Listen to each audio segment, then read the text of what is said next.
Olá pessoal, sejam todos muito bem-vindos a mais um podcast do Germano. Se você chegou agora de Marte ou algum outro planeta dentro ou fora do Sistema Solar e está por fora das notícias, saiba que a premiação do Oscar, ocorrida já há alguns dias, nos ofereceu uma situação lamentável sobre a qual temos muito que refletir.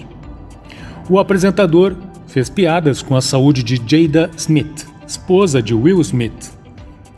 Ela visivelmente não gostou e, para surpresa geral, seu marido levantou-se, foi até o palco e agrediu o apresentador, Chris Rock. Reproduziremos aqui então, amigos, o lúcido texto da filósofa Lúcia Helena Galvão, para então finalizarmos o nosso podcast com o nosso guia e modelo, Jesus Cristo. Disse a filósofa Lúcia Helena Galvão: dois casos delicados da natureza humana. De um lado, o humor mórbido, que faz graça sem graça nenhuma com a dor humana, com a exposição do outro ao ridículo e ao desconforto. Imoral e grave, por ter tido tempo entre o planejamento e a execução, tempo suficiente para que as consequências pudessem ser avaliadas.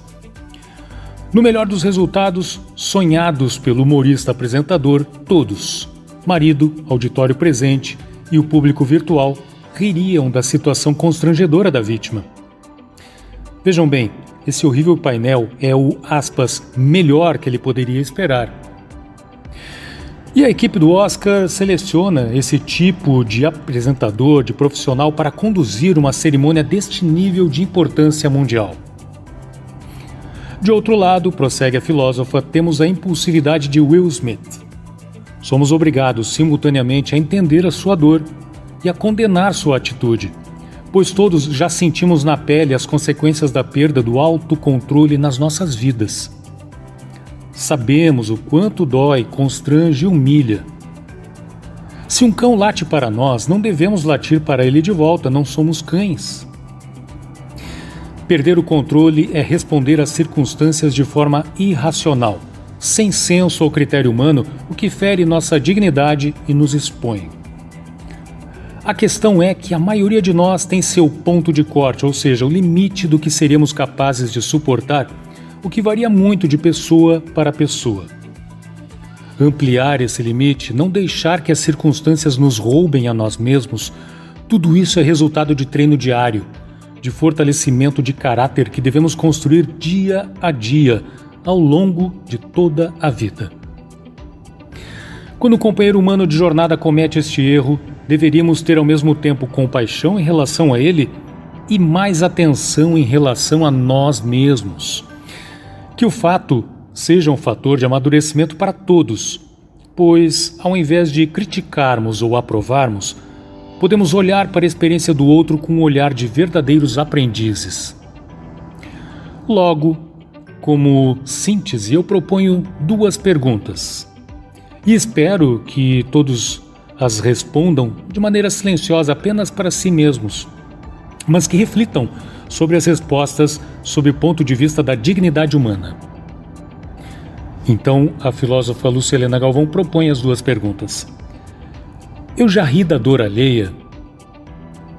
Eu já perdi o controle diante de provocações? Assim, ao invés de julgarmos o outro, crescemos graças ao outro. Então, amigos e amigas, o nosso podcast do Germano salta da filosofia de Lúcia Helena Galvão para a filosofia espírita. Do Evangelho segundo o Espiritismo, capítulo 10, Não julgueis para não seres julgados, atire a primeira pedra aquele que estiver sem pecado, Kardec comenta: atire-lhe a primeira pedra aquele que estiver isento de pecado, disse Jesus. Essa sentença faz da indulgência um dever para nós outros, porque ninguém há que não necessite para si próprio de indulgência. Ela nos ensina que não devemos julgar com mais severidade os outros do que nos julgamos a nós mesmos, nem condenar em outrem aquilo de que nós nos absolvemos. Antes de profligarmos a alguém uma falta, vejamos se a mesma censura não nos pode ser feita. Ou seja, Vejamos se nós próprios não temos o que aprender com cada situação da vida, como este episódio do Oscar. A máxima "fazer ao próximo o que gostaríamos que fosse feito conosco" poderia então ser lida de outra forma. Não invada o espaço aéreo alheio, assim como não gostaria que o seu próprio fosse invadido. Paz, caros amigos. Sejamos paz e façamos a paz. Um grande abraço e até a próxima.